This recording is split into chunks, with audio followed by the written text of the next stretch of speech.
ಆಚಿ chilli powder ಸಖತ್ ಖಾರ ಬಣ್ಣ ಮತ್ತು ರುಚಿ ಆಚಿ ಚಿಲ್ಲಿ ಪೌಡರ್. ಮತ್ತೆ ಸ್ವಾಗತ. ಬೆಳಗಾವಿಯಲ್ಲಿ ಚಳಿಗಾಲದ ಅಧಿವೇಶನ ನಡೆಯುತ್ತೆ. ಇದೇ ಸಂದರ್ಭದಲ್ಲಿ ವಿದ್ಯಾರ್ಥಿಗಳ ಹೋರಾಟಕ್ಕೆ ಬೆಳಗಾವಿ ಪೊಲೀಸರು ಶಾಕ್ ಕೊಟ್ಟಿದ್ದಾರೆ. ವಿದ್ಯಾರ್ಥಿಗಳು ಹೋರಾಟ ಮಾಡೋದಕ್ಕೆ ಪರ್ಮಿಷನ್ ಕೇಳೋದಕ್ಕೆ ಮುಂದಾಗಿದ್ರು. ಆದರೆ ವಿದ್ಯಾರ್ಥಿ ಸಂಘದ ಪ್ರತಿಭಟನೆಗೆ ಅನುಮತಿ ನಿರಾಕರಣೆ ಮಾಡಲಾಗಿದೆ. ಭೂಷಣ್ ಭೋಸರೆ ಅನುಮತಿ ನಿರಾಕರಿಸಿ ಆದೇಶ ಹೊರಡಿಸಿದ್ದಾರೆ. ಅಧಿವೇಶನದ 4 ದಿನ ಪ್ರತಿಭಟನೆ ಕೋರಿ ಅನುಮತಿ ಸಲ್ಲಿಕೆ ಮಾಡಲಾಗಿತ್ತು.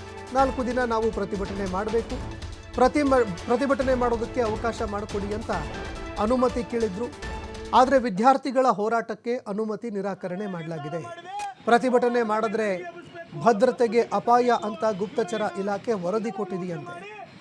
ಹೀಗಾಗಿ ಗುಪ್ತಚರ ಇಲಾಖೆಯ ವರದಿಯನ್ನು ಆಧರಿಸಿ ಅನುಮತಿ ನಿರಾಕರಣೆ ಮಾಡಲಾಗಿದೆ ಅನ್ನೋ ಮಾಹಿತಿಗಳು ಲಭ್ಯವಾಗ್ತಾ ಇದೆ.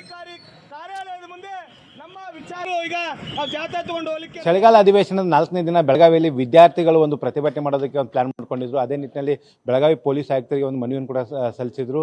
ಏನು ಅಕ್ಸಾ ಸಂಘಟನೆ ಸಲ್ಲಿಸಿದಂಥ ಅರ್ಜಿಯನ್ನು ಈಗ ಬೆಳಗಾವಿ ಪೊಲೀಸ್ ಇಲಾಖೆ ತಳ್ಳಿ ಹಾಕಿದೆ. ಯಾವುದೇ ರೀತಿಯ ಪ್ರತಿಭಟನೆಗೆ ಅವಕಾಶ ಮಾಡಿಕೊಡೋದಿಲ್ಲ ಅನ್ನೋಂಥ ಒಂದು ಸ್ಪಷ್ಟವಾದಂಥ ಸಂದೇಶ ಕೊಟ್ಟಿರ್ತಕ್ಕಂಥ. ನಮ್ಮ ಜೊತೆ ಮಾತಾಡೋದಕ್ಕೆ ಸ್ವತಃ ಬೆಳಗಾವಿ ಪೊಲೀಸ್ ಆಯುಕ್ತರಾದಂಥ ಭೂಷಣ್ ಸರ್ ವಿದ್ಯಾರ್ಥಿಗಳ ಪ್ರತಿಭಟನೆಗೆ ಅವಕಾಶ ಕೊಟ್ಟಿಲ್ಲ.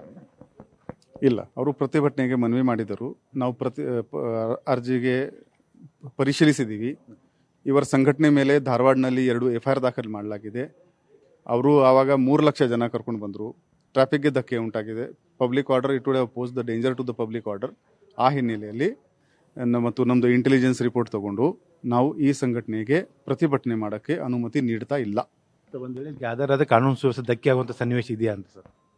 ಹೌದು, ಒಂದ್ಸಲ ಕ್ರೌಡ್ ಆಗಿದ್ರೆ ಯಾರು ಏನು ಮಾಡ್ತಾ ಇದ್ರೆ ಆ ಕ್ರೌಡ್ ಮಧ್ಯದಲ್ಲಿ ಬೇರೆ ಕಿಡಿಗಳು ಆಂಟಿ ಸೋಷಿಯಲ್ ಎಲಿಮೆಂಟ್ಸ್ ಸೇರ್ಕೊಂಡು ಏನು ಮಾಡಬಹುದು. ಆದ್ದರಿಂದ ನಾವು ಇದು ಅನುಮತಿ ನೀಡ್ತಾ ಇಲ್ಲ. ಅವರು ಏನು ಮನವಿ ಮಾಡ್ಕೋತಾ ಇರೋದು ನಿರ್ದಿಷ್ಟ ಸಂಖ್ಯೆಯಲ್ಲಾದರೂ ಕೊಡಬೇಕಿತ್ತು, ಸರ್ಕಾರ ಮನವಿ ಕೊಡ್ತೀವಿ, ಪರಿಶೀಲನೆ ಮಾಡಬೇಕಾಗಿತ್ತು. ನಾವೆಲ್ಲ ಮಾಡಿದ್ದೀವಿ. ನಮ್ಮದು ಏನು ಅಭಿಪ್ರಾಯ ಇತ್ತು ನಾವು ನೀಡಿದ್ದೀವಿ. ಸರ್, ಒಂದು ವೇಳೆ ಇದು ಆದೇಶ ಮಾಡಿದ ಬಳಿಕ ನಿರಾಕರಣೆ ಮಾಡಿದ ಬಳಿಕ ಕೂಡ ಏನಾದರೂ ನಾಳೆ ಗ್ಯಾದರ್ ಆಗ್ತೀವಿ, ಪ್ರತಿಭಟನೆ ಮಾಡ್ತೀವಿ ಅಂದ್ರೆ ಏನು ಎಚ್ಚರಿಕೆ ಕೊಡ್ತಾರೆ ಸರ್? ಅದು ಕಾನೂನು ರೀತಿಯ ಕ್ರಮ ಜರುಗಿಸಲಾಗುತ್ತದೆ. ಯಾವ ರೀತಿ ವಶಕ್ಕೆ ತೆಗೆದುಕೊಡ್ತೀರಾ, ಹೇಗೆ? ವಾಟ್ ಎವರ್ ಎನಿ ಇದು it is violation of the law and ಪೂರ್ತಿ ಜವಾಬ್ದಾರಿ ಅವರ ಮೇಲೆ ಇರುತ್ತೆ. ಬರೀ ಇಂಟರ್ನೆಟ್ನಲ್ಲಿ ಕರೆ ಮಾಡಿಕೊಂಡು ಇಲ್ಲಿ ಬಂದರೆ it can lead to lot of problem. ಯಾವ ರೀತಿ ಭದ್ರತೆ ಇರುತ್ತೆ ವಿಶೇಷವಾಗಿ? ನಮ್ಮದು ಹೆಚ್ಚಿನ ಪ್ರಮಾಣದಲ್ಲಿ ಎಲ್ಲ ಕಡೆ ನಮ್ಮ ಸಿಬ್ಬಂದಿ ಇದ್ದಾರೆ, ನಮ್ಮದು ಫೋರ್ಸಸ್ ಇದ್ದಾರೆ, ಚೆಕ್ ಪೋಸ್ಟ್ ಹಾಕಿದ್ದೀವಿ. ರಾಜ್ಯಾದ್ಯಂತ ವಿದ್ಯಾರ್ಥಿಗಳಿಗೆ ಕರೆ ಕೊಟ್ಟಿದ್ರು ಸರ್ ಅವರು. ಸೊ ಎಲ್ಲರೂ ಬೆಳಗಾವಿ ಕಡೆ ಬರ್ತೀವಿ ಅಂತ ಹೇಳ್ತಾರೆ. ಈಗ ಆದೇಶ ಮಾಡಿದ್ರಿಂದ ಅವರಿಗೆಲ್ಲ ಕಮ್ಯುನಿಕೇಟ್ ಯಾವ ರೀತಿ ಆಗುತ್ತೆ? ನಾವು ಆಗಾಗಲೇ ಅವರ ಮುಖಂಡರುಗಳಿಗೆ ಕರೆ ಮಾಡಿದ್ದೀವಿ. ನಿಮಗೆ ಪರ್ಮಿಷನ್ ಸಿಕ್ಕಿದ ಮೇಲೆ ಮಾತ್ರ ನೀವು ಡೇಟ್ ಟೈಮ್ ಫಿಕ್ಸ್ ಮಾಡಿ ಅಂತ ಹೇಳಿದ್ದೀವಿ.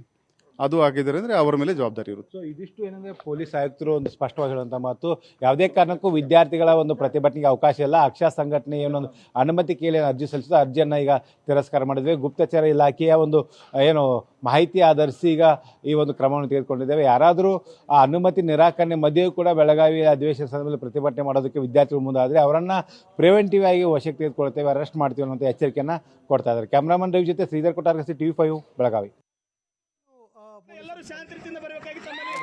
ಕೇಳಿಸ್ಕೊಳ್ತಾ ಇದ್ರಿ. ಪ್ರತಿಭಟನೆ ಮಾಡುವಂತಹ ಸಂದರ್ಭದಲ್ಲಿ ಅನಾಹುತಗಳು ಸಂಭವಿಸಬಹುದು.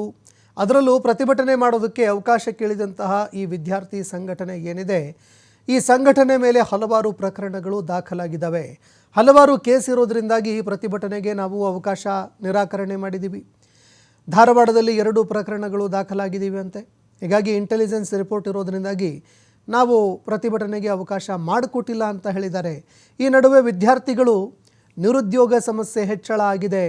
ರಾಜ್ಯ ಕೇಂದ್ರ ಸರ್ಕಾರಗಳು ನಿರುದ್ಯೋಗಿ ಯುವಕರಿಗೆ ಉದ್ಯೋಗ ಕಲ್ಪಿಸುವ ಕೆಲಸ ಮಾಡಬೇಕು ಅಂತ ತೀವ್ರ ಪ್ರತಿಭಟನೆಗೆ ಮುಂದಾಗ್ತಾ ಇದ್ದಾರೆ.